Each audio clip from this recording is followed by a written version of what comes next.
Ils ont rejoint ce camp d'accueil en Sicile pour fuir la guerre et la misère, et souvent même les deux. Ils s'appellent Abou Bakr, Ibrahim et Youssouf. Leur point commun pour arriver, ils ont tous dû traverser la Méditerranée. Chacun a parcouru des milliers de kilomètres depuis son pays, la Guinée, le Mali, le Nigeria. Là-bas, Abou Bakr a fui les islamistes de Boko Haram. Pour la première partie de son voyage, il avait vendu sa ferme, 400 €, mais il lui en manquait 500 de plus pour prendre le bateau. Alors il a travaillé en Libye longtemps pour moins d'1 € par jour. Ça m'a pris 1 an et demi pour réunir l'argent. 700 dinars, c'est ce que j'ai payé pour aller sur le bateau. J'ai lavé des voitures, j'ai lavé des motos et je faisais des vidanges. Et Abou Bakr apporte cette précision. Pour 500 €, pas de vrai bateau, mais une place dans un pneumatique comme celui-ci et sans pilotes qui connaissent la mer, le naufrage était garanti.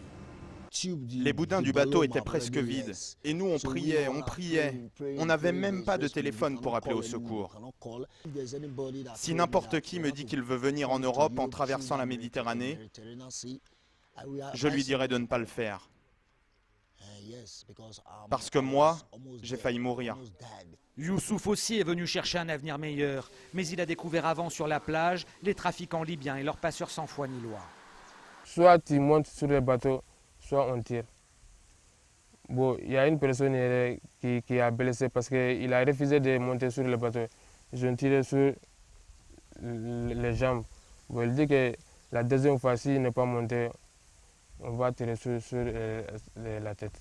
Considérés comme des objets sans âme, c'est le sentiment qu'a ressenti Ibrahim. Il a mis 5 ans pour arriver de Guinée. Il a débarqué la semaine dernière seulement en Italie. On a embarqué, nous, la nuit. Puis tu frappes les âmes beaucoup. Frappe normal. Les médecins. Des traitements inhumains, le risque de mourir noyé. Il serait pourtant 500 000 à 1 million à attendre encore en Libye, dans l'espoir de traverser la Méditerranée.